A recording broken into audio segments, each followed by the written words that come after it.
Hey everybody, this is Harold. I'm sitting in my basement. It's Thanksgiving break and very poorly combed hair, but thought I would record some materials from our final lecture and cover public goods and common resources. We'll see if I have in this video or a separate one, depending on when the rest of my family wakes up, the wages and discrimination stuff that's in here as well.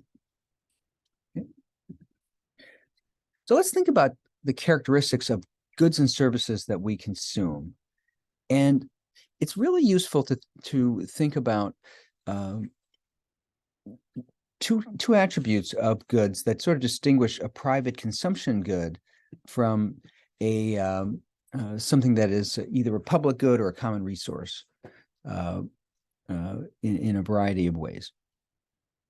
One is a good excludable in its consumption, and is it rival in consumption? Excludable versus rival. A good is excludable if the supplier can just prevent people from consuming it who don't pay for it. So, I have password protected software. As long as the password protection is solid, the good is excludable. A good is rival in consumption if that same unit of the good cannot be consumed by more than one person at the same time. So, the Dorito that I eat before lecture, that's a rival good. You really can't have it if I eat it. And rivalness and excludability are sort of two dimensions of goods that are important. And typically a good that is non-rival, we want to sort of see broadly consumed, but we have to figure out a way to pay for it. And a good that is excludable is much more likely to kind of look like a private good, but not always. Password protected software. Once I develop the software, it's very socially efficient for lots of people to have access to that software. And so if it's excludable, it may be that too few people have the good, relative to some efficient outcome. So excludable, rival. Okay. A good that's both excludable and rival is a sort of classic private good. The cup of coffee that you buy at Starbucks, kind of classic private good. When a good is non-excludable, the supplier cannot prevent consumption, but people don't pay for it, and that often creates a problem. Just providing the right incentives so that good is produced, and very often there has to be some kind of government role to deal with that in some way. A good is non-rival. As I mentioned, if lots of us can consume that good at the same time, clean air we kind of all consume, and so it's useful to think about those dimensions. And there's really four kinds of goods that just correspond to the sort of 2x2 box that you could make with rival, non-rival, excludable, non-excludable. A pure private good is excludable and rival. A pure public good is non-excludable and non-rival. Like the public sewer system, once it's built, you really can't stop people from using it, and there's no particular reason to once it's built. And then there's common resources that are non-excludable but are rival, like clean water in the river. We all benefit from that clean water, but how are we making sure that happens? And an artificially scarce good, excludable and non-rival. Netflix would be the classic example of something like that. They're in some ways a patented technology that becomes widely known but can't be copied legally, is another artificially scarce good. And so just here's kind of a useful 2x2 box of all the different ways these things can line up. I'm gonna say this thing, it is, I do this financial index card. It is sort of frustrating that there's all sorts of free downloads of my book and stuff like that, that it doesn't really cost me anything that people are downloading these resources, but it is irksome because they're violating my copyright, and I find it very irksome. Now, markets will provide pure private goods efficiently, and the system's really, the capitalist economy is pretty well set up to do that well. They're efficiently produced and consumed in competitive markets. That's what competitive markets, are really good at. But markets will not provide the other boxes well. So if you sort of look at this box here, this one here capitalism is pretty freaking awesome for. You want to have people's bathroom fixtures fixed. We're pretty good at that. Not so good at these other things. You're going to underprovide clean water. We have to think about how we do patents and things like that to provide the artificially scarce goods. That requires some sort of legal overlay to the competitive system. And these public goods, which often require some sort of additional expenditure. So, we underprovide index card resources. Okay, we don't do that, but we underprovide national defense, public sanitation, things like that without public investments. Okay. Now, goods that are non-excludable have a free rider problem, and you might think about good examples of free rider issues that come up in goods that you think about.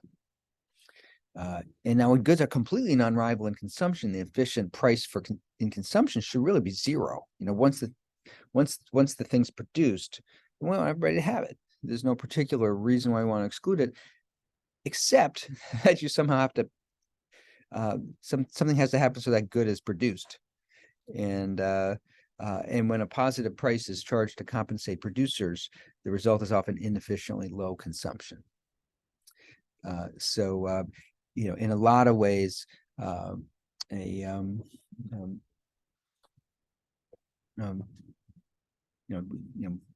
we see this often.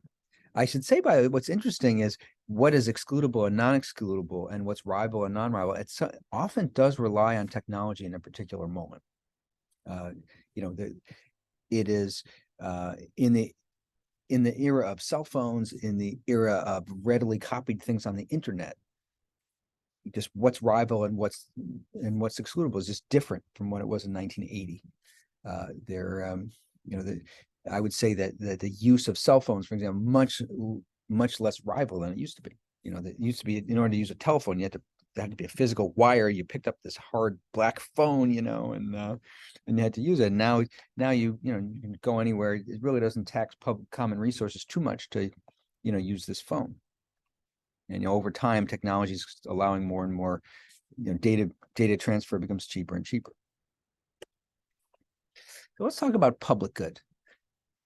It's a good that is both non-excludable and non-rival. And I'll just give you some classic examples. Disease prevention, classic public good. When doctors act to stamp out the beginning of an epidemic, I wrote doctors. When public health people, the broad community of public health people, act to stamp out the beginning of an epidemic, they're protecting people around the world. National defense, scientific research, the classic public good. It's certainly true that some people benefit more from national defense than other people, but we are all kind of happy that that we're protected against people that would do us harm. And we're all happy that there's polio vaccines. We're all happy that people have figured out new technologies that enrich our lives. Now, very often public goods have to be subsidized by public investments. And the thing is that the marginal social benefit of each unit of a public good is the sum of everybody in the whole society's individual marginal benefit from that unit.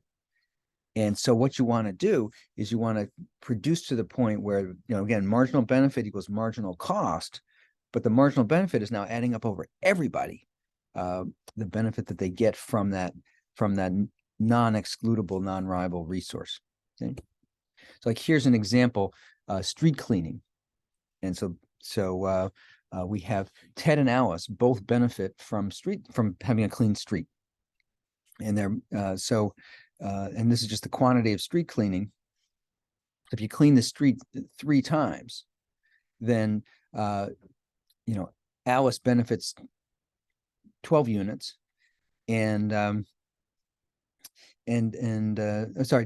Ted benefits 12 units, and Alice benefits 13 units. So the total benefit of those 3 street cleanings is 25. Okay. So that's the total marginal benefit of doing one more street cleaning there. Okay. So the marginal benefit of going from 2 to 3 is actually 25, and the marginal benefit of going, say, from 1 to 2 is 35. and so on. Okay. So if you say how many additional street cleanings should we do, we're always adding up the marginal benefit to each person. Okay? And that's what we've got here. Now suppose that the marginal cost of a street cleaning is $6. We want to do enough street cleaning so that the marginal benefit that Alice gets and the marginal benefit that Ted gets, the two of those things add up to at least $6. We keep going. And so it turns out if we do that we want to, that we're up to a lot of street cleanings, right? We're up to 5 street cleanings there. And when we get to 6, it's not worth it. Going from 5 to 6, they're not benefiting very much.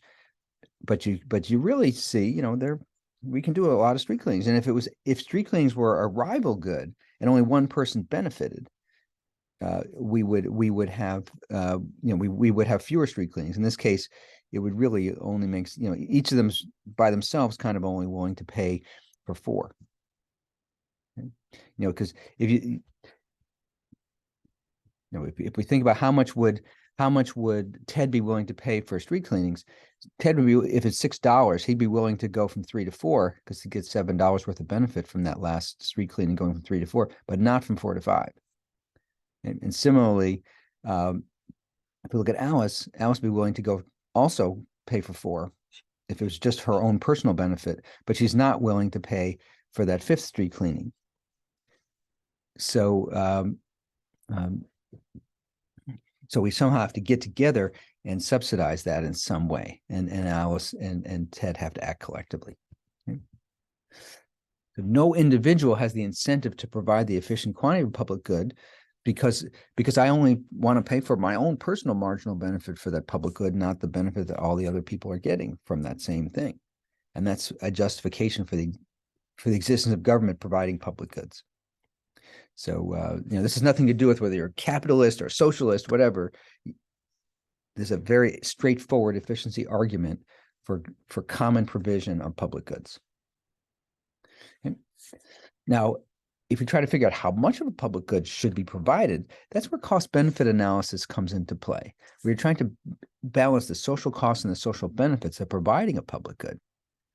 Now, I must say that's really problematic to do in practice for a lot of reasons.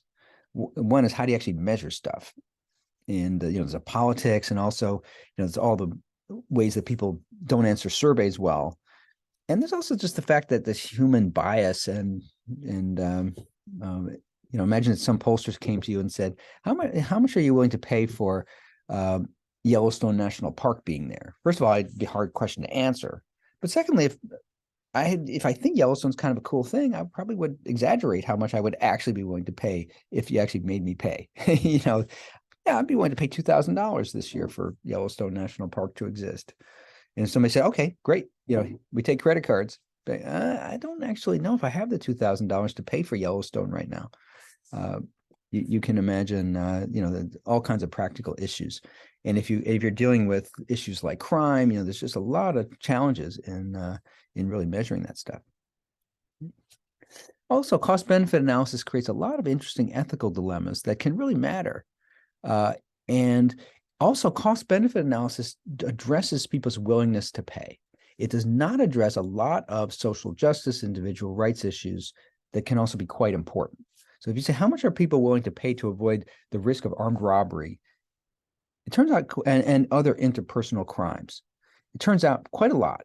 We're not really willing to pay that much to reduce the risk of somebody taking our car radio when we're not near our car. That's not life-changing. That's irritating, but that's not like somebody, accosts you with a weapon, or someone, physically hurts you in some way. But it turns out that if you do these cost-benefit analyses of things like armed robbery, you get really, really large values for how much people are willing to pay. And one of the problems with that is that those really high monetized values can sometimes be used to justify, in a cost-benefit analysis sense, some really, really harsh penalties against felony offenders. And if you say the humanity of felony offenders isn't fully captured by people's willingness to pay for crime reduction, you've got an issue. My cousin was murdered. I'm certainly well aware that the crime is extremely costly and harmful to humans. I would not want to see a cost-benefit analysis used to justify life imprisonment without parole to the 16-year-old boy who murdered my cousin. That's just not. That's an issue that cost-benefit analysis is not designed to address. And also, the public, you're also depending. People's willingness to pay is a socially constructed thing, and at any given moment, it reflects, the social mores of the people being asked. So things like the interests of animals, the interests of future persons, the interests of people out of sight and out of mind, people aren't willing to pay a lot for that. And in some ways, that's just because people are being selfish, stupid, biased, or whatever. And, do I really want to say that, if I do a cost-benefit analysis of what we owe people in the rest of the world who need COVID vaccines, it's not clear that my own selfishness and laziness should completely determine that, especially if the people who need the COVID vaccines are not actually the people being surveyed about the costs and benefits of these activities. And some of our obligations to other humans are not well captured by cost-benefit analysis in a whole variety of ways. Okay. Let's talk about common resources now. A common resource is non-excludable and rival in consumption. So it's actually not a public good. A common resource is not a public good because it's rival in consumption. So it's like we can deplete the fishing stock off of Cape Cod. We can destroy the clean water supply. We can destroy animal and plant diversity on the planet. And in each of these cases, the fact that the good is rival in consumption but not excludable can create a serious problem. You can see in practice, figuring out which box certain things go in that rival, non-rival, excludable, non-excludable. It gets kind of complicated and interesting in particular cases, but a common resource is clearly a huge issue that we have to deal with. And if you just leave it to the free market, we're going to overuse common resources. That's just kind of obvious that we're going to do that, because if I catch another fish off of Cape Cod, I get the full benefit of having that fish, but I only bear a tiny fraction of the marginal social cost that I've just created for the society because I'm depleting that common, the common pool of fish. And my private cost I get huge private benefits and only a small fraction of the social costs, that come from that activity. So it's a little bit like, in a weird way, it's exactly like the oligopolist who produces a little bit more of the good gets the entire quantity effect and only bears a small fraction of the price effect. In a weird way, the common resources in the oligopoly is the sort of shortage of the good that keeps the price high. But if you think about the environment, things like that, overuse is a huge problem. And the tragedy of the commons, you've probably seen, is the classic discussion of that issue. Now, an artificially scarce good is something that's excludable but non-rival. And because the good is non-rival in consumption, the efficient price to consumers is zero. Say, what's the problem? What's the problem with this bullet point? The obvious problem is someone created that good in the first place. So you have to have some kind of production process that produces that good. So for example, a good example of an artificially scarce good is actually, suppose we have a really important medical treatment that's just really, really cheap to provide once it's developed. We have medicine, the marginal cost of producing that medicine is really, really low. But we have huge fixed costs to produce that. So, what you want to do is, instead of having a patent system where you can say, oh, you can just charge me a lot of money for that, which excludes a lot of patients who may need it, what you really want to do is say to pharmaceutical companies, if you produce an effective treatment for COVID, we're just going to write you a check for $10 billion. But then you have to charge 50 cents a pill for it, which is your marginal cost. That would actually be an efficient way of providing the right incentive up front to develop the artificially scarce good, but not to then exclude it from people who need it. So, it is both as we talked about in class, every side of the ideological spectrum has a problem with pharmaceuticals because the shortcomings of everybody's ideological perspective is going to show up in some aspect of these problems. We have overpriced, worthless drugs. We have underpriced, important drugs that are never developed. And, so no one perspective is beautiful on that. Now let's talk about labor markets, human capital, and discrimination. We'll see how far I can get in this conversation. First, let's talk about how wages where wages come from. You sort of need the birds and the bees of wages before you can start thinking about ways that the labor market may systematically disadvantage some workers over others. So producers trying to figure out, do I want to hire an additional worker or not? And of course, I'm weighing how much more money is coming into my cash register from having that additional worker with how much does it cost me to have that additional worker. I don't do anything else. I just spend money on one more worker, no more. I don't bring in any more supplies. I don't spend money on anything else. Just that worker. Is it worth it? Okay. So what's the marginal benefit of that worker? And that really depends on the production function that of my firm that sort of takes inputs and turns them into outputs. And we'll just assume throughout that all producers are price takers in a perfectly competitive industry and market. And of course, if you have a monopsony, like a big hospital that's thinking about trying to keep the wages of nurses down, this gets a little bit more complicated.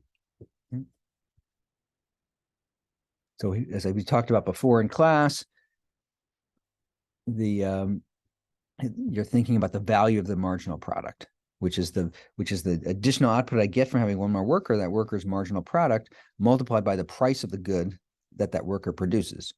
So if a worker produces 6 more cars, that's a lot more valuable than 6 more packs of gum. Okay. So that's just the value of the marginal product. So just key concept, and that's what employers are looking at. Okay.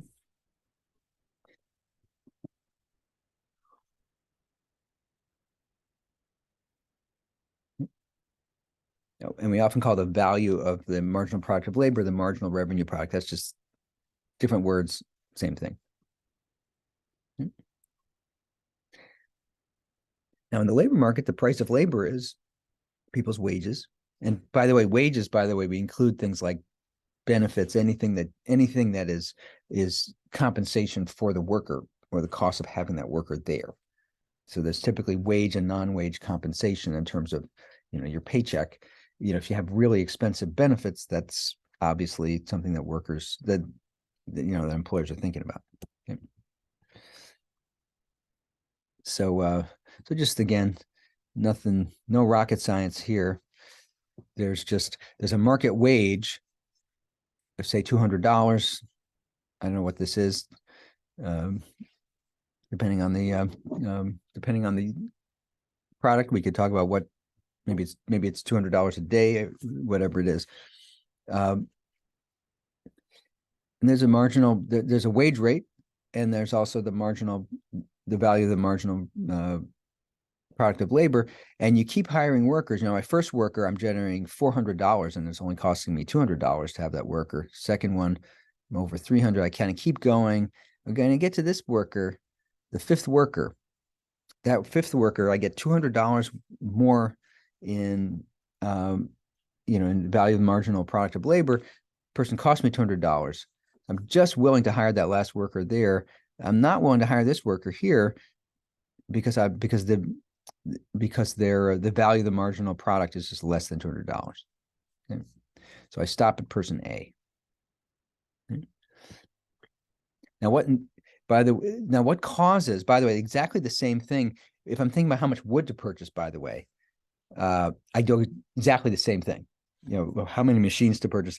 One aspect of Marxian economics that is completely right is that I'm treating human beings and their contributions exactly the same way that I'm treating like a block of wood or anything else. I'm just trying to optimize my profit given the additional productivity I'm getting from that factor of production. And the fact that factor of production is a human is, in the terms of the math, doesn't matter. And then that's just that is a a reality in the way that in our relationships of production. What are some things that cause the demand for factors of production like labor to shift? Three main causes: changes in the prices of goods, changes in the supply of other factors, changes in technology. If workers need a lot of wood in order to be productive and the price of wood goes down, then it's kind of cool to hire more workers. If the good that I'm selling becomes more expensive, it makes more sense to hire more workers. If the demand for my product goes up, and if technology changes, that could change my demand for workers, either increasing it or decreasing it, depending on whether those technologies on the whole are substitutes or complements in my production process for those workers. Okay. So here's an increase in the price of wheat here. So the price of wheat goes up, I'm willing to hire more. I'm going to go from 5 workers to 8 workers. That's just straight up. I'm just basically taking my marginal product of labor, just multiplying it by some, I'm doubling my, if I'm selling the product for twice the price, I'm doubling my marginal revenue product, or my value of my marginal product of labor. That's the most straightforward thing. Of course, if the price drops, then I want fewer workers. There's a recession, now prices are going down, or there's some new substitutes for my product, I want fewer workers. And that's pretty straightforward. And that's often coming from exogenous changes in demand for my product, or emerging substitutes and complements for my product. Now, the idea, the neoclassical theory of income distribution is really that in the overall economy, that everybody is kind of doing this calculation here, and that the overall market wage of $200 kind of emerges because every sector of the economy is doing the same calculation, and $200 turns out to be the point where all this stuff kind of, we deploy all the workers and their wage and their marginal product of labor kind of come into balance.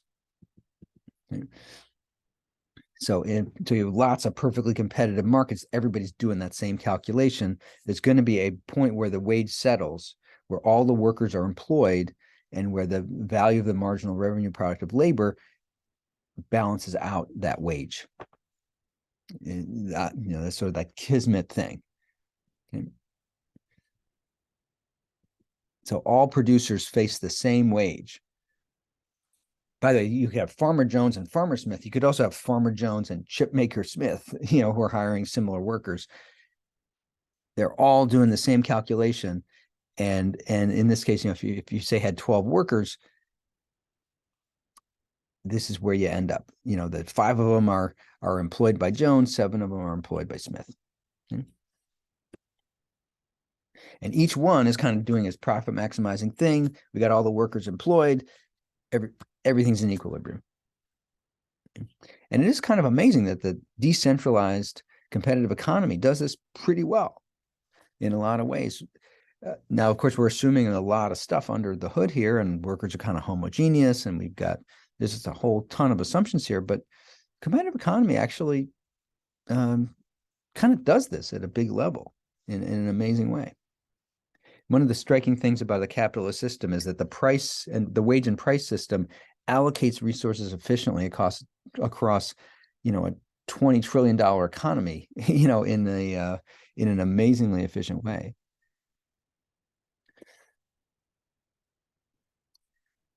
So again, the equilibrium in the labor market, the marginal product of labor is the same for all employers, and the last worker is equally productive in all the jobs. It's kind of amazing. And the equilibrium wage is just the equilibrium value of the marginal revenue product.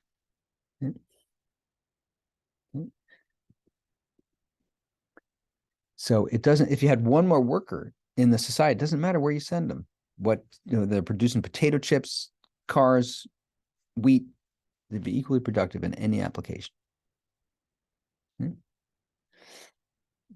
And that's just an amazing thing. And obviously there's a lot of assumptions underneath that, but it's kind of an amazing thing. So this marginal worker has the same value of marginal revenue product. Remember, value of the marginal product of labor in whatever tasks you might be deployed.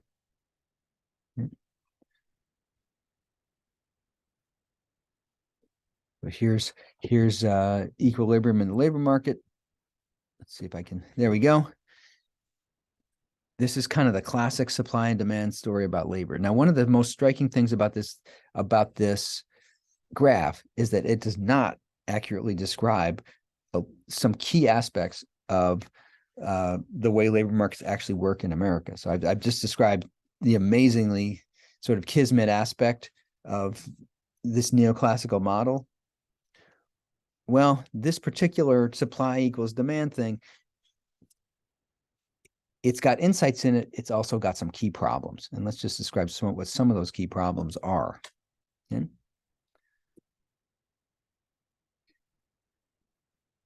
The one is there's wage differences across workers.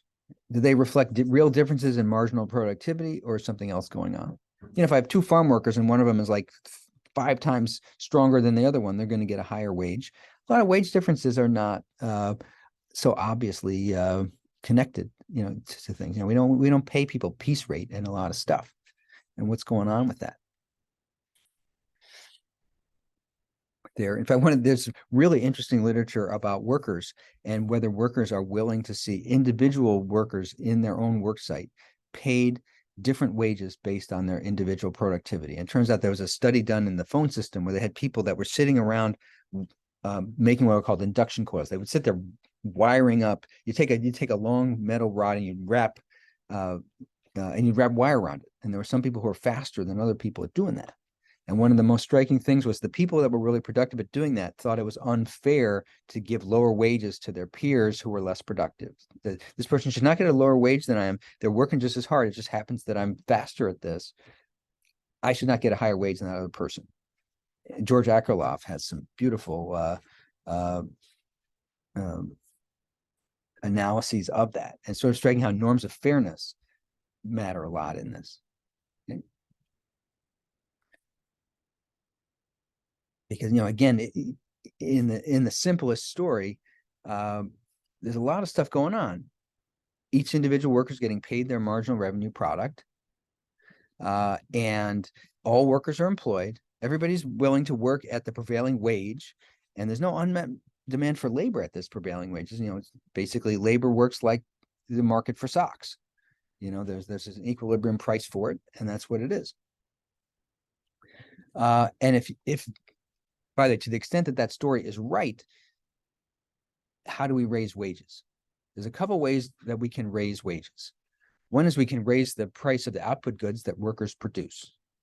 So, for example, policies that make it harder to, if I'm trying to raise the wage of sock workers in the United States, if I can hinder imports of socks, I'm going to raise the wages of sock workers. Now, of course, I'm harming the people who buy socks in the United States, and that's, you know, there's distributional issues there. But that's one thing I could do. When labor markets aren't fully competitive, we can increase workers' bargaining power. For example, by supporting unions. Supporting labor unions is less effective when you have a sort of super competitive market, because there's not, you know, if employers are making monopoly profits, then workers, if they had greater bargaining power, could share some of that. If you're in a sort of harshly competitive situation, there's just less surplus to spread. You know, if the world price of cars is set, you know, by car manufacturers in Korea, China, Japan, Vietnam, Mexico, the United Auto Workers really can't raise the wages of American auto workers that much, because people will just not buy, you know, the more expensive cars, you know, from that. We can increase workers' productivity through complementary physical capital investments. One of the reasons that American workers get paid more than workers do in Mexico is because we just have a more elaborate physical capital structure that helps our workers be more productive. And, you know, if you have a road network that is really, really well developed, manufacturing workers can be more productive. You can move inventory quickly. You can move, the plants have less downtime because you're able to bring supplies in. There's no, it's not clear that's the strength of the United States at the moment. If you compare capital formation in China and in the United States, it's sort of striking that some of our institutional failures. We can make investments in workers' own productivity, training programs that develop what are called human capital. That helps. And we can maintain overall demand for goods and services through macroeconomic policies. Let's talk about this human capital idea for a minute. What do we mean by this? It's just, you can imagine, a lot of this was developed at the University of Chicago, but you can imagine that term has got a lot under the hood. Why do we get education? There's a couple of reasons why we get education. One is we like to learn. The other is we learn key skills. And, learning how to, nursing, truck driving school, accounting. Among the productive skills that we learn, here's an important point. This is important. There's general versus firm-specific human capital. The company you work for is really happy to train you how to use their own specific machine on the assembly line, because you're going to be more productive for them. And if other companies don't have that same machine, you really can't take that skill and go to another company and be productive. So it kind of embeds you in that company even more. And so if you say who gets laid off in a company, the people that have these very firm-specific human capital skills are often less likely to be laid off because they're valuable. Firms don't like to pay for you to go and get an MBA so much, because once you get that credential, now you could just leave and work for another company, and you have a lot of general skills that are valuable to you but are less specific to that company. There's also so by the way, so I should say that when firms provide human capital training for people, they're much more willing to do the firm specific than the general human capital. Typically a firm that sends you back to graduate school or something like that, they might say, you know what, we're going to pay the tuition for this program, but if you leave within 4 years, you have to pay us back, or something like that. There's also, sometimes we get education that doesn't actually provide us a particular valuable skill, but just signals something about us. That's called the signaling function of education, or the pigskin effect. And that, you're getting a fancy credential just to show how fancy you are. And one of the striking things, many of my friends in my undergraduate years were in math and physics, and a lot of them made a lot of money on Wall Street. And they didn't learn, many of these people did not take a single course in corporate finance, when they were undergraduates, but they took, quantum field theory. And, Goldman Sachs said, if you can learn quantum field theory, I think you can learn, the stuff that we do. And a lot of elite law schools, it's kind of the same thing. I remember I had a friend who taught at Yale, and he said, we get grade A beef and we try not to spoil it. It was, but a lot of what they taught in the classroom is kind of irrelevant. One of the striking things about a lot of the stuff that we teach at Crown, a lot of the stuff that people teach in medical school and nursing school, pharmacy school, it's actually learning specific stuff. Nobody cares how smart you are when you're connecting the IV to somebody's central line. What they care about is, did you actually connect the central line properly and put in the right dose of the stuff? It's very practical stuff that you're learning. When you go to truck driver school, you're learning, okay, this is how you shift gears in an 18-wheeler. And now one of the ways that really shows up in terms of policy is if the primary function of a particular educational path is signaling, there's really no reason for the public to subsidize that activity. If you say, should we be providing very large public subsidies for people to go to elite law schools and then do things that are not particularly related to that curriculum? No. And it's not a distributional question. It's not like, well, these people don't deserve it. It's that we're not, what they're doing in that law school is they're basically providing that signaling function rather than actually imparting directly important skills that are scarce in the economy. The training, so if signaling is the real function of elite education, there's no reason for the public to subsidize that. It's kind of an inherently zero-sum game.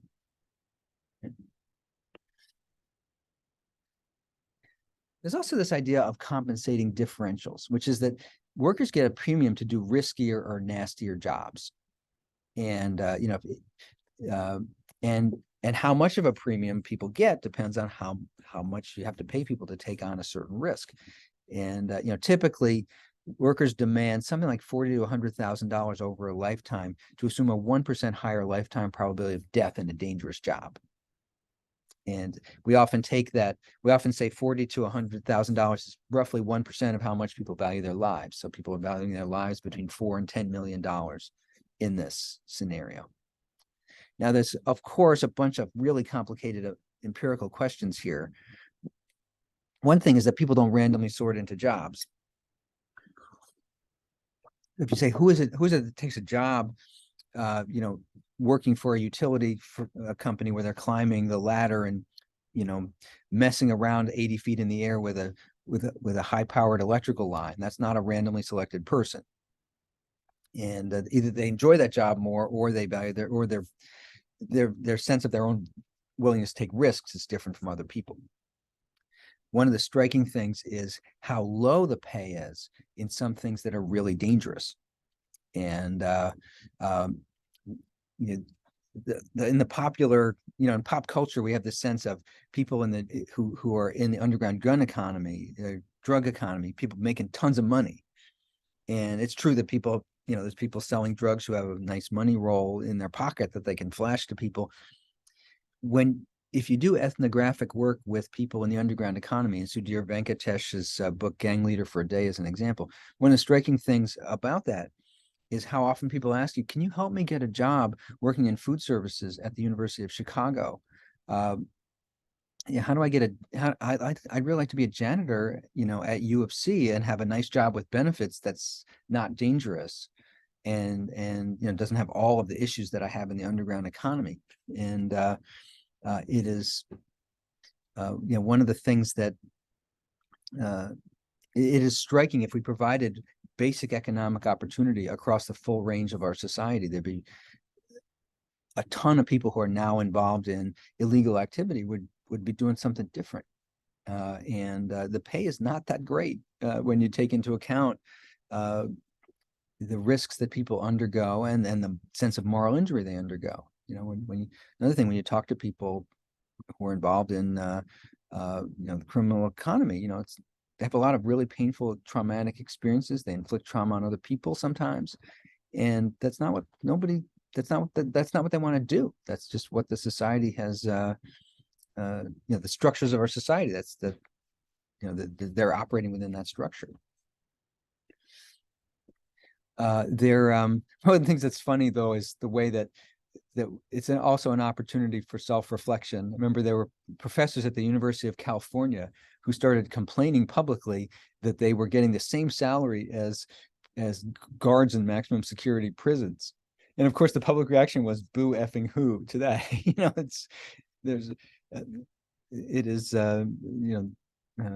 It was sort of striking how people thought their social status. I have a PhD. I should be making more money than this guy who's, working in San Quentin prison. And the rest of the society is like, no, you shouldn't. You get to have a nice job as a professor, and you're not, you're not delivering food on a tray to Charles Manson and dealing with the personal safety issues of being, in that sector. They're lawyers and accountants make more money than professors. That seems quite fair to me.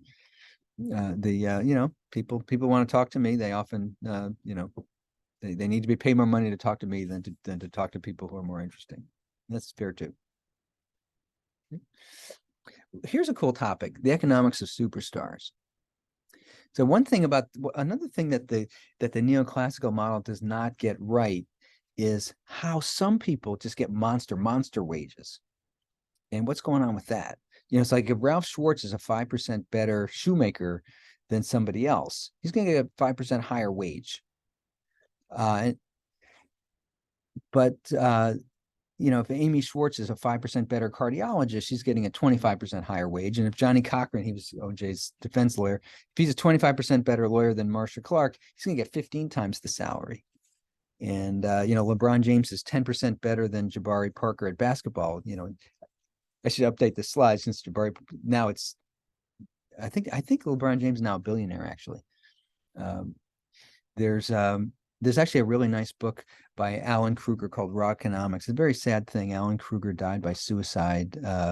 Wonderful economist that everyone would have gotten the Nobel Prize if he had, he seemed to, from the outwardly, to have the most wonderful life, person, and just take a moment to honor his memory. But he wrote this Rockonomics book, which is really good, and talked about how the top 1% of musical performers are getting just way more of the ticket revenue than they used to. And it's because technology allows more people to consume the music produced by elite music performers now than 40 years ago.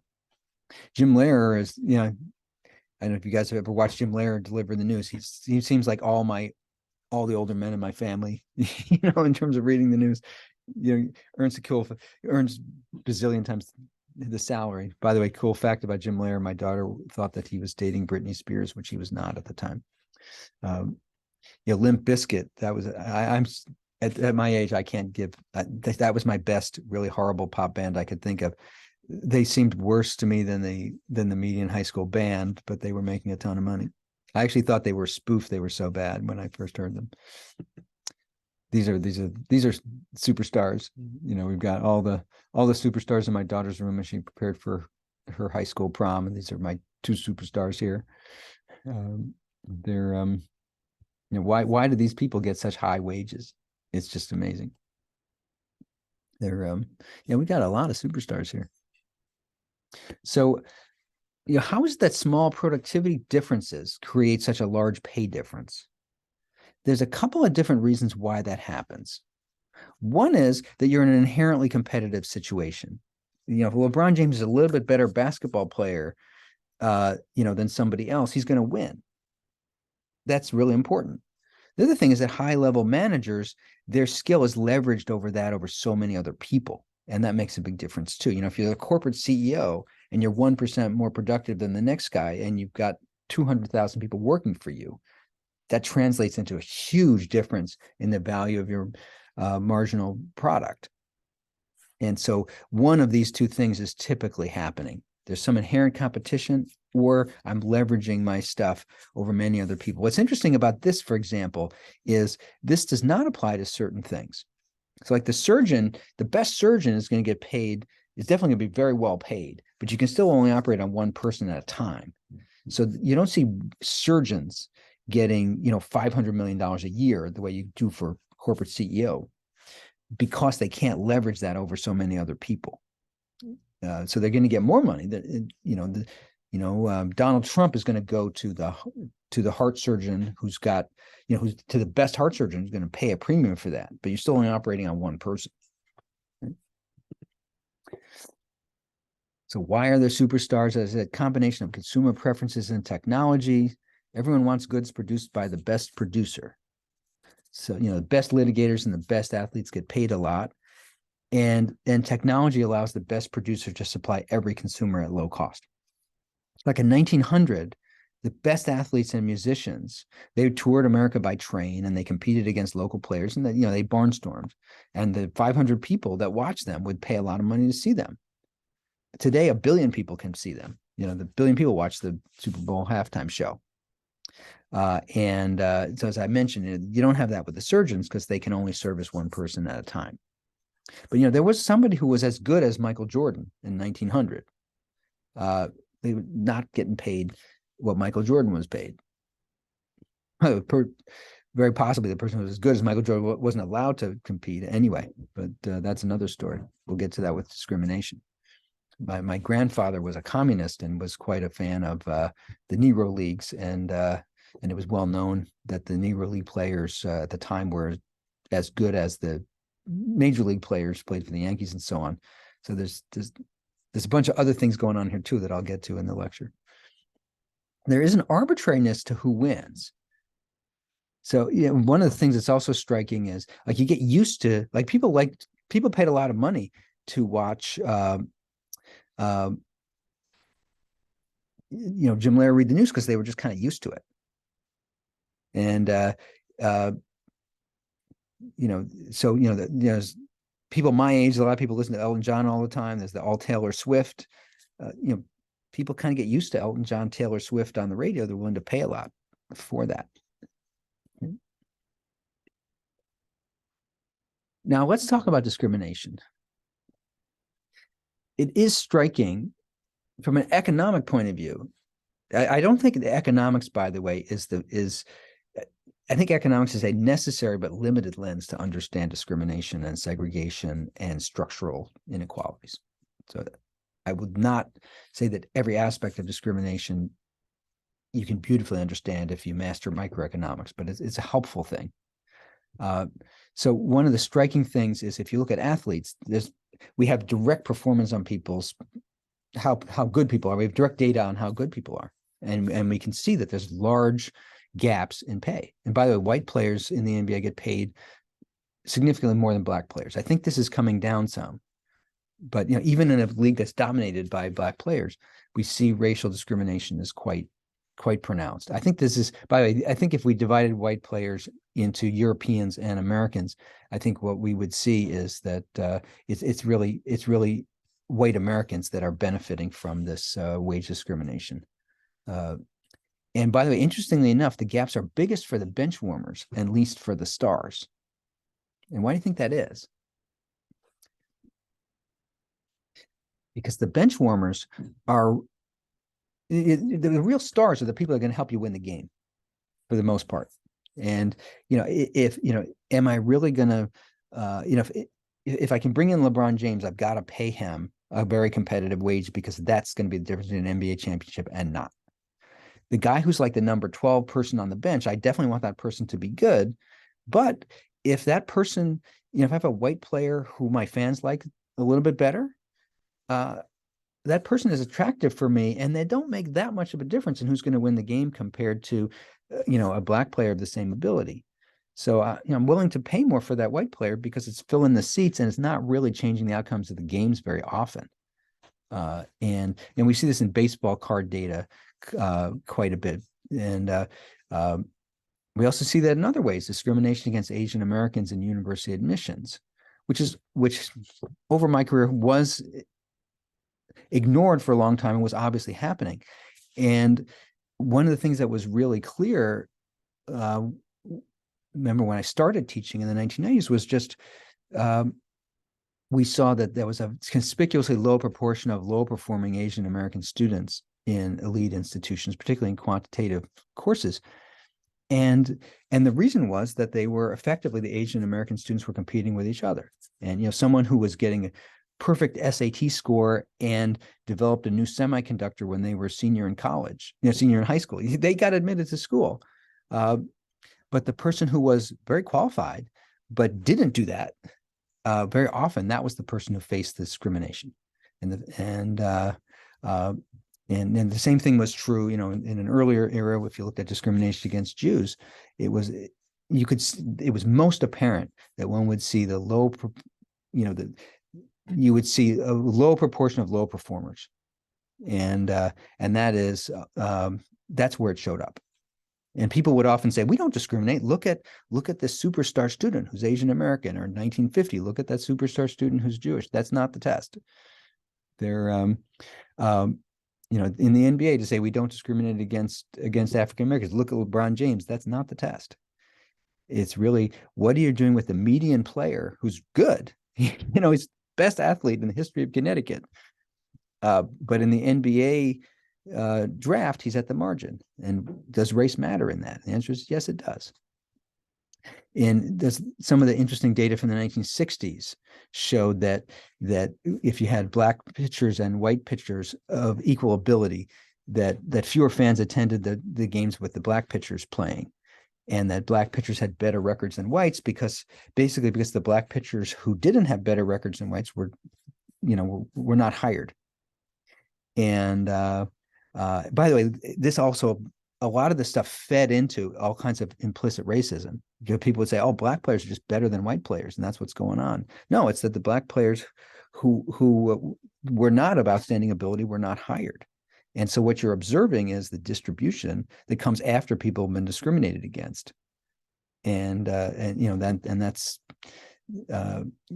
you know, you know, an important factor. It is there's plenty of there were always plenty low performing Jewish students who were not admitted. There were plenty low performing Asian American students who were not admitted to elite institutions. And looking at the distribution post discrimination is just not a meaningful statistic. And of course, here in Chicago, we see there's lots of empirical evidence that discrimination is a very serious problem in 2022 as in the labor market. Now, there's different types of discrimination, and some of which we got to a little bit in the problem set, and my conversation with Kit Carpenter got to it too. So one of the most basic kinds of discrimination is when you have employers who just don't like workers of a certain background. And that's the easiest type of discrimination if you say, does that lead to wage disparities? That's the easiest type of discrimination for a market economy to get rid of, because you have this employer who is not behaving in a way that is profit maximizing. And if that particular employer does not want to hire people from a particular group, there's other employers who will. And that tends to be the one that's the most easily addressed through market systems. There's also consumer discrimination. If consumers are discriminatory, there's absolutely nothing about a competitive economy that's going to deal with that problem, that even wants to deal with that problem. If the people who come to my baseball games prefer to see a white pitcher than a black pitcher, I am going to hire white pitchers if I'm profit maximizing. There's absolutely nothing in a capitalist economy that's going to try to address that. And you have to have some legal mechanism to address that. There's also coworker discrimination. This is kind of an interesting one. Suppose that, and this, by the way, in gender is a big issue. Suppose that male workers just will not take direction from female managers, or something like that, or just workers do not want to be in a racially integrated workplace. That's going to have a huge economic impact on people. Now, the nature of that impact depends a lot on the particulars. So, you could imagine, one possible consequence of that is that we just have very segregated workforces. We have, let's say, an all-female firm that has lots of talented women managers who are supervising other women, and they're equally productive to a firm that's mostly men. And in terms of wages, you might not see any difference, although there's lots of social reasons why that's not a great outcome. Or you can see situations where people are excluded. Suppose there's not that many women who are in a position to be managers in a particular industry, and in that industry, the male workers are not welcoming of these women. You could imagine that that opportunity becomes foreclosed to women in that, and certainly many examples in male-dominated workforces where that's happened.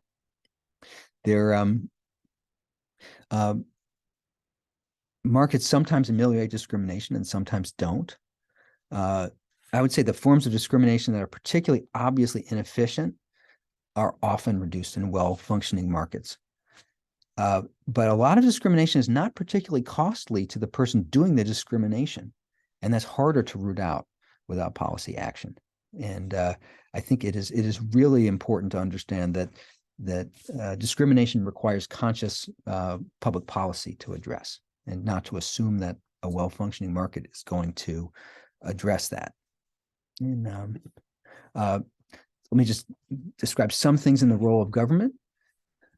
Government enforced discrimination was absolutely essential to Jim Crow era discrimination. And one of the things that we found was after the Civil Rights Act that there were large increases in Black wages in Southern factories, because basically it was an economically inefficient thing that you had a lot of Black workers who could do the work fine, and you had legal structures that blocked that. And also the fact that people could move to less discriminatory places also helped a lot. The Great Migration to Chicago. Public services, highly discriminatory. One of the most striking things was when Medicare was enacted.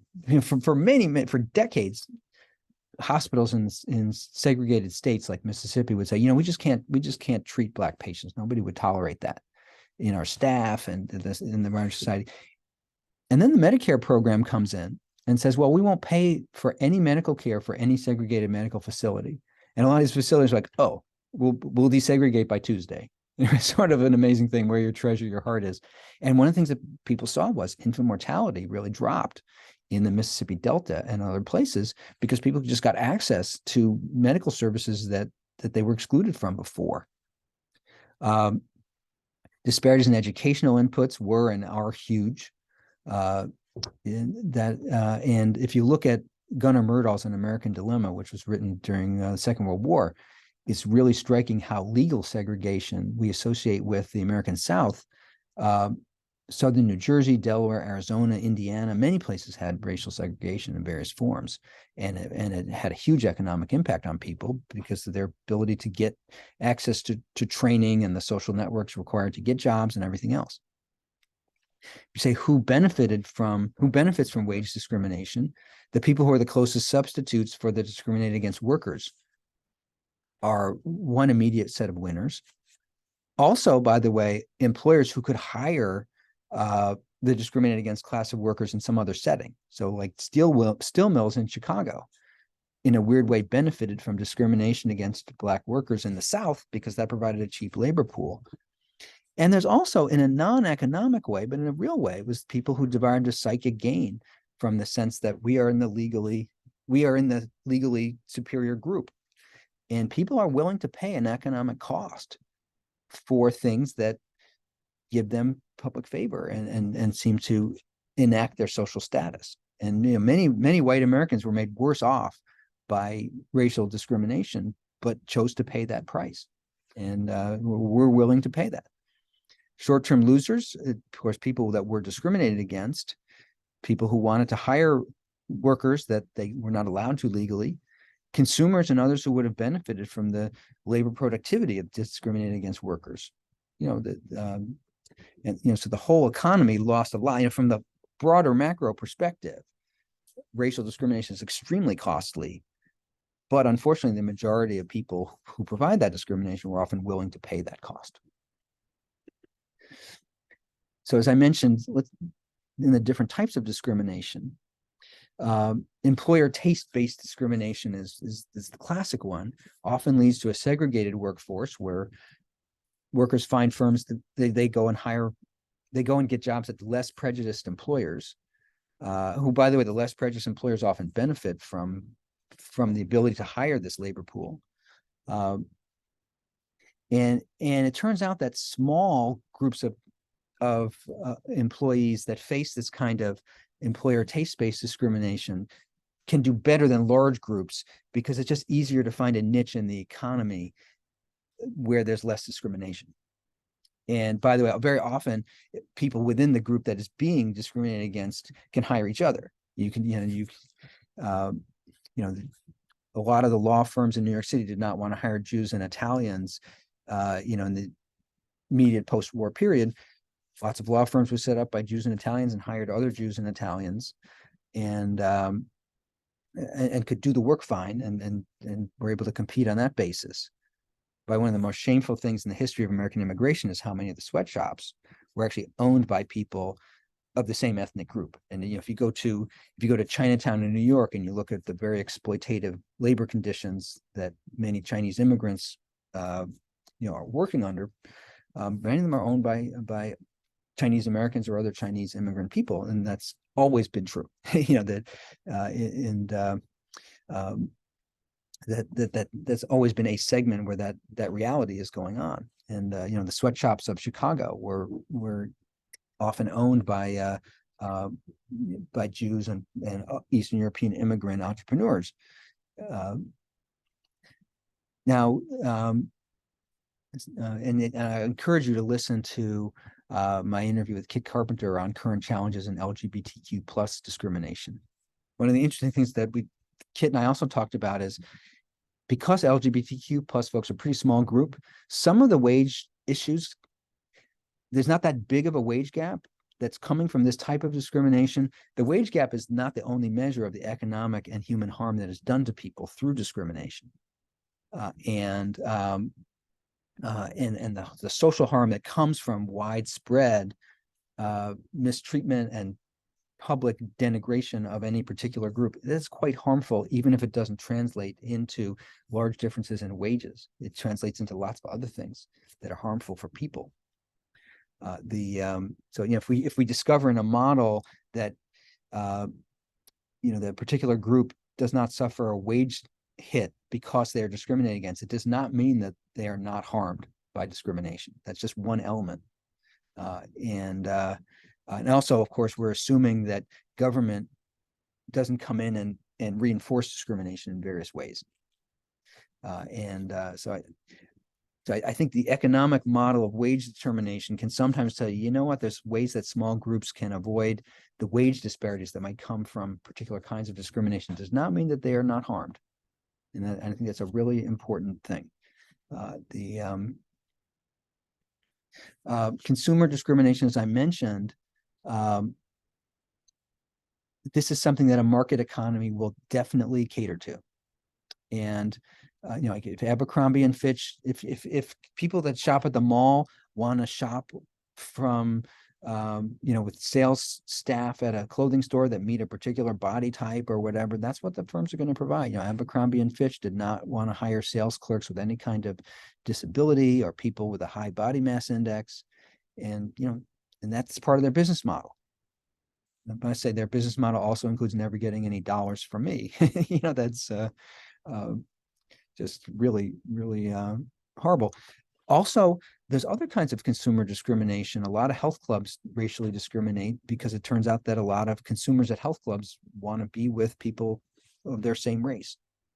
And restaurants, sometimes the same thing. One of the arguments that medical providers have given for discriminating against Medicaid patients is that the other patients don't like to be in a setting where there's lots of Medicaid patients.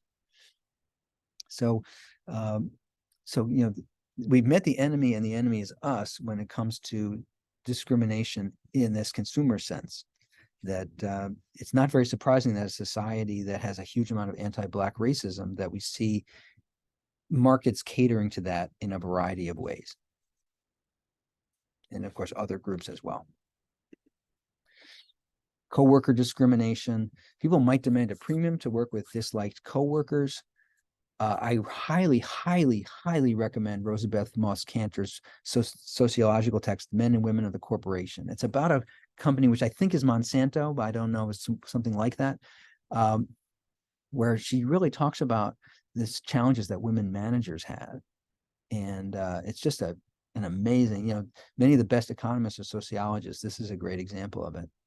And it makes running an integrated workforce, when you have a lot of coworker tension and discrimination, it makes an integrated workforce more difficult to operationalize. And I must say, the history of the American labor movement is quite is replete with unions using their bargaining power to enforce racism, and that's just a reality. Boycotts of products that involved minority workers. Workers can sabotage other workers. That is clearly an issue. And also there can be discriminatory access to pertinent training and licenses. So you say, we have plenty of Latinx workers, but they're not allowed to operate certain machines. That's obviously, we're not going to let any Latinx workers get training to operate the fancy whatever it is. That's obviously going to show up in people's opportunities in that work situation. And there's job referral networks. Let me mention, sometimes people call this discrimination in contact rather than discrimination in contracts. Suppose that I have good reasons why I want to use I run a construction firm. I have people operating heavy machinery. I want to know that I can trust the workers that I have, not to cause accidents, not to whatever. I'm going to use job referral networks very often. I go to my current workers that I trust a lot, and I say, who do you know that's going to be good at this job? And that worker says, well, I think I know a couple people. I have my screw up cousin. I'm not going to recommend him because I got my own reputation on the line, but I got this other cousin who's pretty good. I'm going to recommend that other cousin. And now that other cousin gets a nice job at this construction company. I don't know anybody outside my own, racial group very much. So no one is coming in through this job referral network that is different from me. And you can see how that job referral network leads to sorting across jobs. And I think it also leads, there's all sorts of weird ways that it can lead to, that social networks can lead to implicit bias. And I'll give you an example from my own career. And I'm embarrassed to give this anecdote, but I'm going to do it. So I competed for a postdoc when I finished my doctoral degree, and I wrote a pretty decent dissertation, but it wasn't the cure for cancer by any means. Pretty mediocre dissertation. And I remember I was competing. There were 4 postdoc slots at Yale. My girlfriend, now my wife, was at Yale in the nursing school. And I remember there was this very important postdoc for me personally at Yale. And 16 of us are competing for 4 jobs. And we go out to dinner. And it was incredibly awkward because it was an interview, not interview thing where we're just all sitting around. And at one point somebody says, did you hear that the Cardinal of Boston has a Jewish mistress? And I looked up and I said, oh, she's the Shabbos Goy. I should say that all the people choosing these jobs, they were middle-aged Jewish men, now my age. And those of you who are not Jewish may not know that a Shabbos Goy is a Gentile who is hired to do certain things for Jewish people that a Jewish person themselves would not be permitted to do, like turning a light on the Sabbath, something like that. So this is obviously a somewhat inappropriate joke that spoke to the celibacy requirement of the cardinal and so on. I get the postdoc. I do not think that was the only reason I got that postdoc by any means. There was a whole process. I do think it helped me. And I think it helped me because I had a cultural affinity with the people that were making the decisions. They were like, we want somebody who's kind of maybe a fun colleague, might be interesting and smart or whatever. And I can't really evaluate that. But this guy told the funny joke at the dinner as I perceived it, given my own positionality. And I do think that policies like affirmative action are really important because the combination of job referral networks and all these things, all these implicit ways that we judge people, they're so open to ways that our cultural biases can become exclusionary, and often in a way where we're not fully self-aware of. So that's why I tell that anecdote. Pardon me for the off-color anecdote, because I do think things like that matter. And there's just a lot about the implicit mechanisms in the labor market that can produce a lot of sorting that can disadvantage people. I've already mentioned, when can markets reduce or eradicate discrimination? When discrimination is obviously economically inefficient, or it's enforced through anti-competitive practices, then allowing markets to do their thing will definitely help. And one of the things I am very interested in, the Japanese internment during the Second World War. It turns out one of the major constituencies favoring Japanese internment were white farmers in California who did not like the Japanese, both Japanese Americans and Japanese immigrant farmers were very effective competitors. And specifically, wanted the internment to happen for very self-interested motives. So there's certainly examples where dealing with anti-competitive practices can reduce discrimination. But when markets mirror other kinds of social disadvantage, markets are not going to, having markets work better is not the issue. Or when well-informed consumers have discriminatory preferences, markets are not going to deal with discrimination properly. Or when, I guess this is also where the Japanese internment comes in, when people hijack government to discriminate. We have to address that directly. There some current issues in discrimination that are worth noting. One is the cost of firing versus the cost of non-hiring to firms is often very different. So if I live with a disability and I'm hired by an employer and then they try to fire me in a way that might have something to do with my disability, Americans with Disabilities Act and other laws give me some real leverage to try to contest that. I could sue my employer, say, you did not give me reasonable accommodation, or you I'm being treated unfairly because of my disability.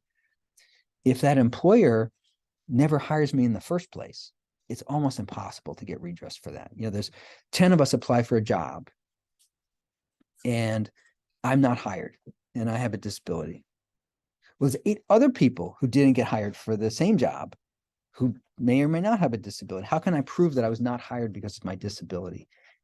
And so the employer knows that they can do that and get away with it. And there's some evidence that the Americans with Disabilities Act has actually increased discrimination at the front end of hiring, and it's a real problem.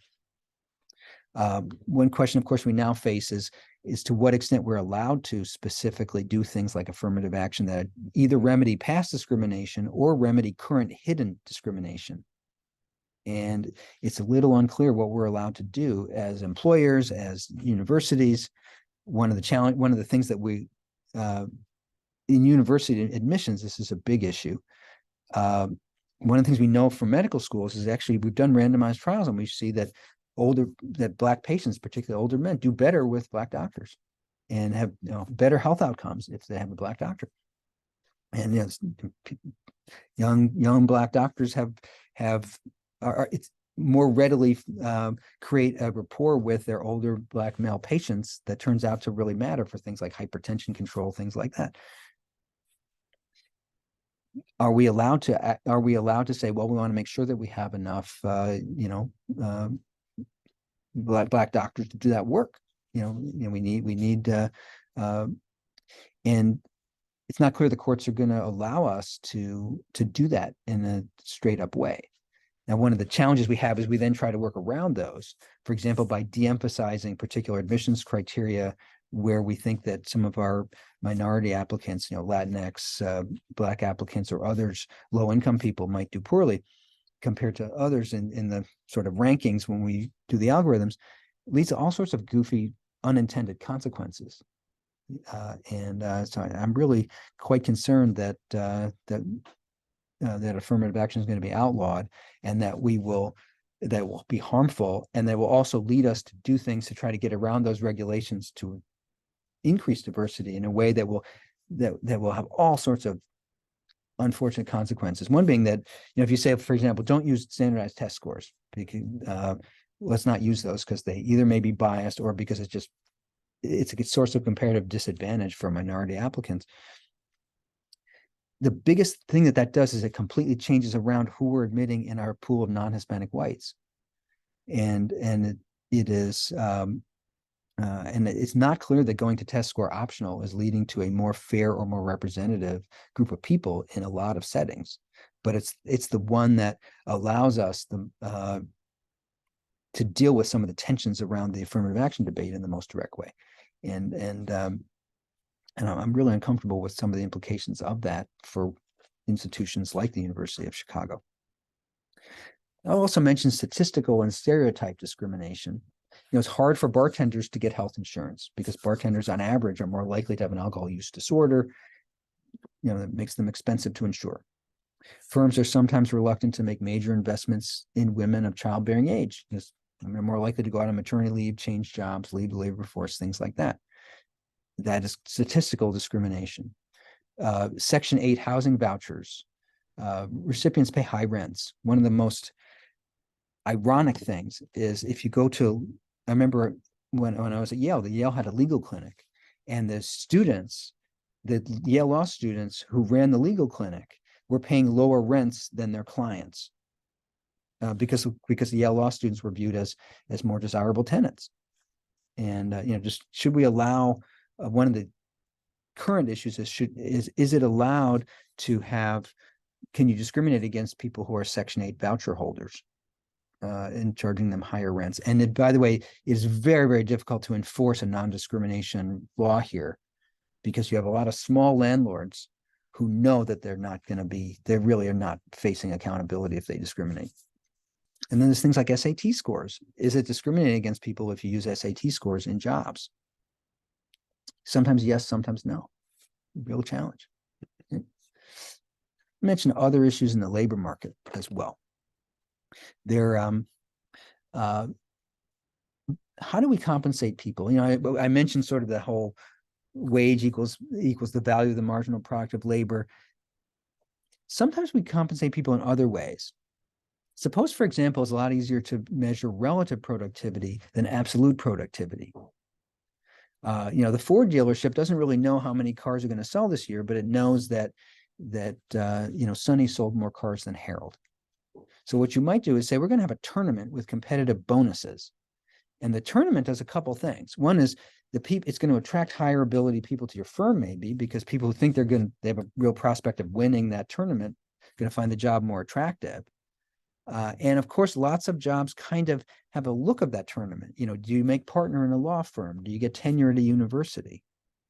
Now, there's some downsides to tournaments as well.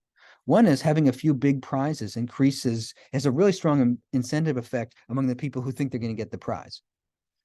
So the people who are the most competitive are going to work, really hard to get it. It imposes a lot of risk on workers that that a lot of my salary comes from my annual bonus. That's, my sister works in sales. That's one of her source of compensation. It's a real source of problem for her. She doesn't know how much she can get paid. She got to manage her life. Secondly, what about people who know that they're not going to win the big prize? Are people just going to check out? That's a real problem. So you may want to have tiers of prizes so that there's an incentive throughout the whole range.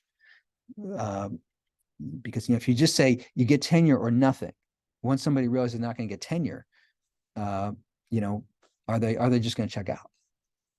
And that would be a entirely reasonable reaction from somebody. Somebody if someone's an assistant professor and we basically say you're very unlikely to get tenure, of course they're going to check out. That's completely reasonable. What do they owe the institution if that's been the signal that's sent?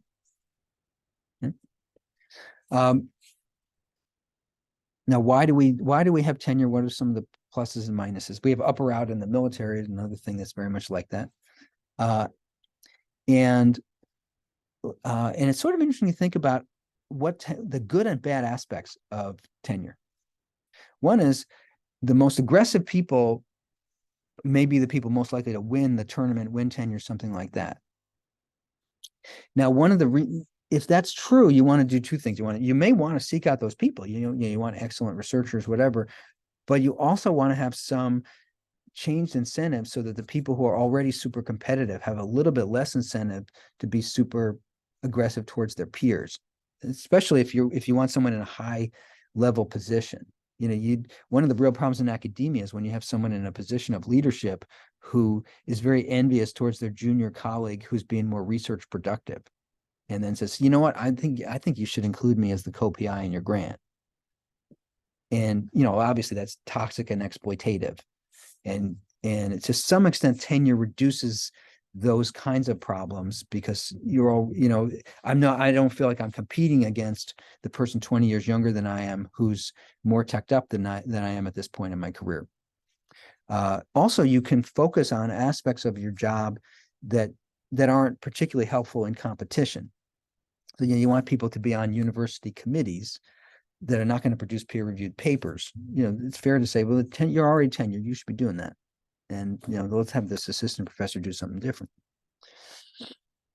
And there is a sense also that I'm more willing to hire people who are substitutes for me if I'm protected.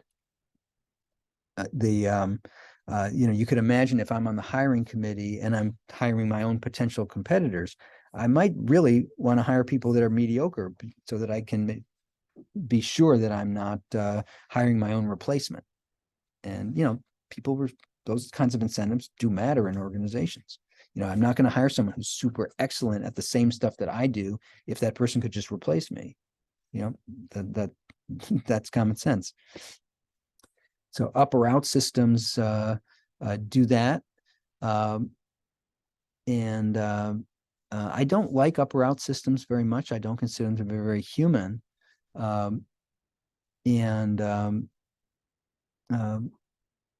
But they seem to play a role in certain labor settings.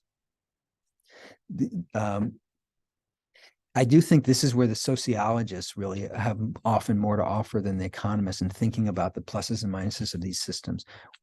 like one of the most striking things is why we don't create a dignified track for people who maybe are not the highest performers in a particular way, but are worthy contributors. And uh, and it's um, um, and the idea that we actually separate people out who are poorly rated, I think often leads to very inhumane treatment. And um,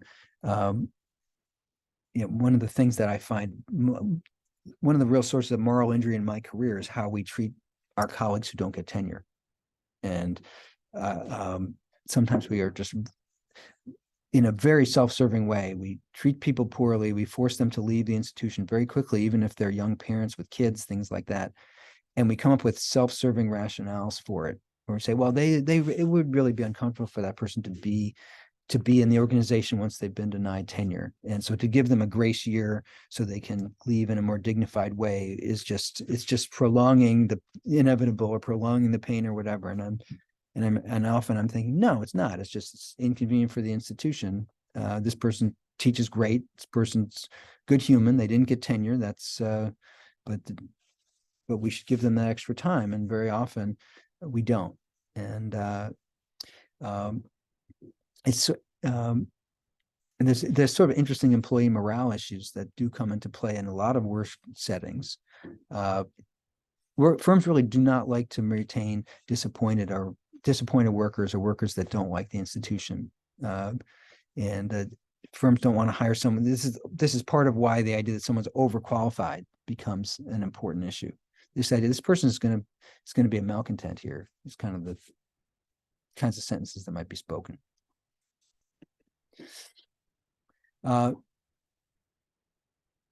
Economists have studied the concept of a career. It's interesting that this is less, you hear less about this in 2022 than you did in 1982. But one of the striking things is over your entire career at an employer, it used to be you worked at a place like IBM or something like that for 35 years, you could pretty much expect if you got hired. And one of the interesting things, the young people got paid less than their marginal revenue product, and the older people got paid more. And the idea was that, and pensions and health benefits were one aspect. You become vested after 5 years or whatever. And the idea is that delayed compensation encourages loyalty, and it allows a firm to make a long-term investment in a worker with less fear that the worker will leave after they're trained. So if I train you really well, and you've been in the first 5 years of your career, you're being pretty low pay, but then I'm holding out the promise that you can get a great job later. I can invest in you with greater security as the employer. Now, there's a couple problems with that firms have to deal with. One is, by the way, this assumes that's a pretty stable environment.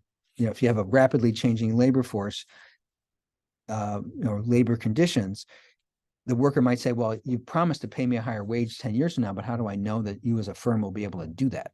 The people that worked at IBM, IBM, you watching this video are too young to remember when IBM was just a completely dominant computer firm. And now it's, of course, a marginal player, that I don't know what its value is compared to Google, but it's probably, 5%. There's also the issue of what do you do when people are getting paid way more than their marginal product later in their careers? Mandatory retirement is often a part of this trajectory because at any moment in time, older workers appear to be being overpaid relative to their marginal revenue product. Now, some of that is just paying people back for the investment that they made in that firm. So yeah, I'm 55, I'm a middle manager, I'm getting a higher salary than you really would have to pay to get somebody to do my job right now. But the fact that I worked for a really low wage from age 25 to 40, that's part of why I'm getting the wage I'm getting right now. And I remember my father's generation, a lot of engineers started out working in that sort of career trajectory, and then these firms changed management and they just laid off a lot of their older engineers, and it was basically breaking the implicit contract. And And, my dad was one of those people. He showed up to work one day and there was a guy there with a box, saying you got to pack your stuff and you're laid off. And, my dad had put in 35 years and, this employee, labor relations are not a charity and people with power will use that power to advance their financial interests, and they broke those implicit contracts. But I would say that the academic tenure is a real issue that we probably do need to say, we have to give the younger generation a chance. And if you're 80 years old and you're a full professor, there is some point where it's kind of reasonable to say, let's change that arrangement. And it's not, and not to call anything that we try to do like that ageist, because it's really just trying to be fair across the life cycle. We just mentioned the paradox of unemployment. One of the weirdest things about the neoclassical model is it explains so many things well. It does not explain why unemployment as a concept exists. Imagine that the demand for labor shifts down. What do you think is going to happen? According to the neoclassical model, it's kind of like what happens when the demand for stocks goes down. Wages will decline. There'll be a new equilibrium wage where supply and demand are still in balance. And, if the labor supply is really inelastic, the wages would fall. We wouldn't see much change in employment. If labor supply were more elastic, there'd be people leaving the workforce, but there'd be no unemployment either, in the sense that there would not be a large group of people who are trying to find jobs, who are willing to work at the available wage and they can't find a job. And that, in fact, during recessions, that's exactly what happens. There's an excess supply of labor. There's lots of people who are willing to work at the available wage, but they're not hired at that wage. And the wages do not drop so that we can hire all those people. There's a rigidity to it. And Great Depression was, of course, the great example, and also in the early 1980s, Great Depression, you had 25% unemployment rate. Why didn't the wages just drop so that people could get hired? Here's just classic thing, just supply and demand curve. Here's a supply and demand situation. Demand shifts in. There was an old wage that was up here, be a new wage here. That's what you expect to happen. That's just not what happens. Chicago skyline, by the way. I kind of like that picture. So there's a couple things that happen. One is that the economy gets stuck in a low level equilibrium where you have a lot of unused capacity, and we need to have sort of Keynesian responses to that. And I'm going to skip over that because that's for a different course. But why don't wages go down to equilibrate things? There's something called wage rigidity that is just a real fact about the labor market. So what actually happens is that the wage very often stays at the old wage when wages drop. There's institutional factors and more complicated workforce issues that lead employers to keep the wages the same. Very rare that we see wages really drop dramatically. In fact, one of the things that inflation can do is it kind of implicitly allows wages to drop. And so if the wage stays rigid, then what happens is, wow, the demand shifts in, there's a big employment effect. The quantity of employed workers goes down. And that's a social institutional thing. That's just the labor market does not work the way other markets work, where prices can drop in a normal way. And it turns out that the sociologists, again, have really done some good work on that. One is this idea of the efficiency wage. Workers work more than they have to keep their jobs, and firms pay workers a little more than they have to in order to keep those positions filled. And efficiency wages are especially common when effort is hard to observe or where the consequences of poor performance are quite high. So, armored car drivers are paid more than you kind of need to in order to fill those jobs. Because, this guy's sitting there holding a bag of cash. Now, during a recession, if firms lowered their wages because they could get cheaper workers, they would definitely still find people to take the available jobs, but probably workers would become less productive. And it would create tensions in the workplace where people are like, my wages dropped 10%. F you, employer. And in some ways, firms prefer to lay off 10% of the workers, but keep the other 90% of the workers at their old wages than to lower everybody's wages 10%. And it turns out that's more productive in some ways.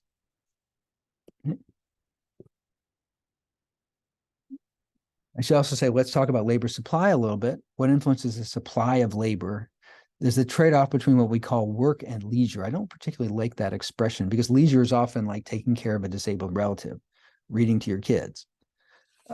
There's also changes in tastes and social norms that affect people's willingness to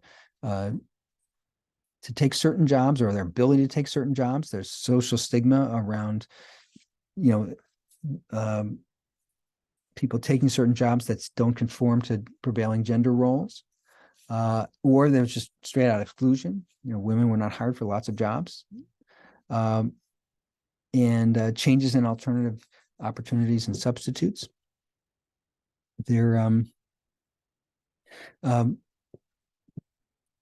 So if pays for public health go up a lot, then wages will presumably get higher for social workers because there's some substitution between those things. Law school and MBAs. Immigration and labor supply sort of create some interesting issues. Typically, immigration lowers the wages for native-born workers who are substitutes with immigrant labor. And by one of the things that we see in southern Texas near the Mexican borders, many of the Latinx Americans down in that part of Texas have some pretty strong views about immigration enforcement because that directly affects their livelihoods. But immigration will raise wages for native-born workers who are complement for immigrant labor. So imagine that I'm, if I own a roofing company or I'm a manager of a roofing company, low-wage immigrant labor, can make me more productive and profitable. If I'm working as a roofing worker and I'm competing with those workers, different thing for me. The consumption patterns of goods matters too. People often say, well, imagine, if poor people are consuming a lot of labor-intensive goods produced by low-wage immigrants or others, there may be a net beneficial distributional effects among the native-born because of that. So it's complicated questions about how the impact on native-born people of immigration in the labor market is complicated. This, by the way, is a statue. I just saw that in a restaurant. So where we've been, why do some workers get paid more than others? Worker characteristics matter, human capital matters, signaling, the economics of superstars matters. By the way, I'd say in academia, this is more important than it was 40 years ago. There's larger pay differentials than we used to see. Labor supply matters. So we talked about compensating differentials, talked some about institutions. I want to mention one thing before I go on and talk about inequality, which is if we look at this issue, one of the interesting things is if we found ways to allow wages to drop more gracefully, we could prevent some unemployment. And one of the employee stock ownership is actually one nice way to do this. If you say you own, and part of your compensation is stock in the firm, when the firm's not doing as well, that there are ways to set this up so that effectively people's wages drop and then they go up when the company's doing really well. It allows the firm to be a little bit less aggressive about laying people off. Martin Weitzman has this great book called The Share Economy, where he basically says we could reduce unemployment through greater worker ownership of enterprises, because it allows the wages to go up and down in a more fluid way. It's sort of an interesting thing. So now let's talk about inequality, and I'll just show you some Congressional Budget Office graphs. Okay? Here's just what's happening to total wealth over time, 1989 to 2019. Big thing is, wow, top 10% of the economy is running away with wealth in a profound way. And the bottom 50% of America has almost no financial wealth. But it has wealth through Social Security and other things. But in terms of financial wealth, financial assets in the private market, the bottom half of the income distribution is really almost without wealth. It's really striking. And the top 10% has reaped so much of the increased wealth over the past 30 years. It's just phenomenal. And we often focus on the really top of the income and wealth distribution. And this is upper middle class America that has really benefited a lot from the rising stock market. Now, within this top 10%, a lot of it is in the top 1%, but not all of it. There's a lot of University of Chicago professors who have $7 million in their retirement accounts, things like that. And you see the 51st and 90th percentile has also done pretty well in terms of increased wealth. But wow, talk about increases in inequality. This is kind of unbelievable. So here's just what the wealth of families looks like at different points in the income distribution. This is the 90th percentile, the 75th percentile, the 50th, and the 25th. You see the 50th and the 25th have basically not moved. The 50th percentile people have about a little over $100,000, and it's almost entirely in not particularly rapidly appreciating things. And you see the 90th percentile, it's $1.5 million. You might be surprised there's that much, and it's gone up quite a bit. And this is largely the stock market. And the 25th percentile is essentially zero, which creates all kinds of problems because people do not have a safety net to deal with changes in their life. Wealth is your safety net when you change jobs, when a family member gets sick. There's lots of reasons why you need savings and wealth. If we look at by race ethnicity, we see non-Hispanic whites are doing much better than other folks. Although I would say that this median wealth, this is not anything to brag about. $250,000 median wealth, if you think about where that puts you, you're in the 75th percentile folks and the 90th percentile folks are doing a lot better than you are. So none of these graphs are great, but and we also see how stereotypes can also. Some of you may have been surprised that this Asian and other isn't higher, and because Asian Americans are a very diverse group of people, and so the idea that Asian Americans are disproportionately extremely wealthy, it's just not what the data says. There are Asian Americans who are quite wealthy, but quite a few are not. Here's sort of the average among people in the top 10%. The average, of course, reflects the fact that there's a group of people that have a lot of money. And average wealth is now in the top 10% is now about $6 million. Now, of course, as we looked before, the actual 90th percentile is a lot lower than that. But in that top 10%, that's the average. 51st to 90th percentile, the average is about $600,000. And it's gone up. 26th to 50th, 75,000. This is just, sorry, I'm trying to point. 26 to 50th is very low. $75,000 wealth is really not a lot for a lot of the needs that people have. And if the bottom 25%, look at this, it's negative. That's, and of course, student loans are part of that. If you talk about $10,000 student loan forgiveness, that's kind of, would move some of these people up to zero. And if we look at the distribution of family wealth, we do see that the top 1% has about a third of all the wealth, all the financial wealth in the country. And the top 10% has, 72% right now.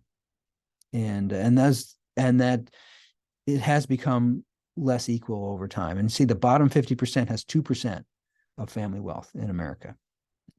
And in fact, the bottom 90% has 28% of all the wealth in America. That's it. That's wealth inequality is much more profound than income inequality. Here's just some of the trends in income distribution. I won't go through these in detail because you're probably zonked out by now. But again, inequality has really worsened over time. It hasn't. It's not completely universal, and the fact that this stops at 2019, things have compressed a bit during COVID, but the long-term trend is certainly rising inequality. Now, I should say that the top share of the income distribution does pay most federal taxes, particularly most federal income taxes. So, there's no question that we have a progressive tax system, although it could be more progressive, and I'll show you that. And here's average federal tax rates by income group. This is one of the ones that I find a big, really striking, that the top 1%, they're paying less than 30% average tax rate. They're really not paying very high taxes. Now, of course, the lowest quintile is paying, very low taxes. At this point, pretty close to zero. But we really see it's a pretty flat tax system once you get out of the lower quintile. And certainly once you get into the top 20%, it's not that different. And it is striking how pretty flat the American tax system is. So here's what it's been in the top 1%. And this sort of surprises me how low this is. And I do some consulting. I'm continually surprised that my taxes that I pay on consulting are so low compared to the taxes that I pay just on my regular salary. And there's just a lot of ways that the system is designed in a way that does not use the tax system to address inequality as well as we might. Here's the average federal tax rate by tax sources. So you say individual income taxes. That's the one that's really progressive. And you remember Mitt Romney, when he talked about the 47%, whatever, he's really talking about this. The federal income tax is pretty progressive, but Social Security taxes are not, and Medicare tax not particularly. They have the benefits are, but you have a Social Security earnings cap. A lot of people, when you become a full professor at the University of Chicago, or you're pretty well along in your life and you have a pretty high income, there's a point late in the year where your paycheck is more than you expected. And you're like, what just happened? Oh, I hit the Social Security earnings cap. And you see corporate income taxes quite low. Excise taxes pretty low. This is, of course, federal. But the only thing that's really progressive is the individual income tax. And that is genuinely progressive. But it overall, we could have a more progressive system. Here's, by the way, what the debt looks like for people. Composition of debt in the bottom 25% of the wealth distribution. To me, the thing that really surprised me about this was this 41% student loan. Now, of course, part of that's almost definitional that younger people have a lot of student loan debt. It's good that credit card debt is small, by the way, because that's so toxic. But wow, this student loan issue is a real issue, and it really affects the racial wealth gap quite a bit. And you see mortgage debt is now about a third. And in 1989, mortgage debt was more like 43%. So there's been sort of a shift at the bottom end of the wealth distribution where there's more student loan debt, less home ownership kind of debt. And of course, the share of total income going to the highest taxpayers has been rising over time. Again, COVID it's kind of flattened a little bit during COVID, but we see there's this period between the Second World War and roughly 1970, which is sometimes called the Great Compression, where the income distribution really did get flatter, and that was the peak of blue collar America in some ways. And boy, after around 1980, those trends really turned around. one of the more humbling things for America is we like to think of ourselves as a place where we have a lot of intergenerational mobility. We really don't. If you look at the percentage of earnings advantages inherited from parenting circumstances, and this is coming from Raj Chetty's work at Harvard, we have a lot of rigidity intergenerationally. And if just look at undergraduates at elite universities, for example, and just look at the cars in the parking lot, and it's just obvious that we're replicating a lot of intergenerational, a lot of economic advantage. Now, I should say one good thing is that the poverty rate has fallen. And what's interesting is that if you actually have a very inclusive sense of the poverty rate, it's fallen faster than if we just use the official poverty measure. And I do think one thing that progressives have actually gotten wrong, we used to teach our courses quite a bit emphasizing welfare reform as kind of the retrenchment of the American welfare state. American welfare state has gotten steadily more generous over time, with earned income tax credit, expanded health insurance, other things. If you measure people's actual ability to meet their basic material needs at the bottom of the income distribution, we are more generous as a society than we were before. And it is not true that American society has become more punishing towards poor people over time. Now, we have had more of a shift towards in-kind benefits and benefits for people who are working. But things like what's happened to the TANF program turn out to be not representative of what's really happening in the American welfare state. So there is some good stuff. I should say, if you ask people, how much money do you think people need? What's really striking is the official poverty line, which is, depending on family size, it's $25,700. It turns out most Americans think you need a lot more money than that. If you ask people what's the smallest amount of money a family of four needs to get by in your community, people say $61,000. That's not a lot for a family of four. That's kind of what Americans believe is kind of a reasonable standard. If you take half of median family income, which often is used as kind of a proxy for the poverty line, that would get you only up to 38. But the official poverty line is so far below what Americans think is what you need. Now, I should say that this cash income line, if you take into account people's in-kind benefits of various sources, a lot of ways we do support people down at this level. But it is striking that as a society, we think people should have a lot more money than our official programs sometimes put into policy. So I'm going to stop here, and I'm just going to say good luck on the exam, and just some materials for you to learn from, in this material. So let me stop recording.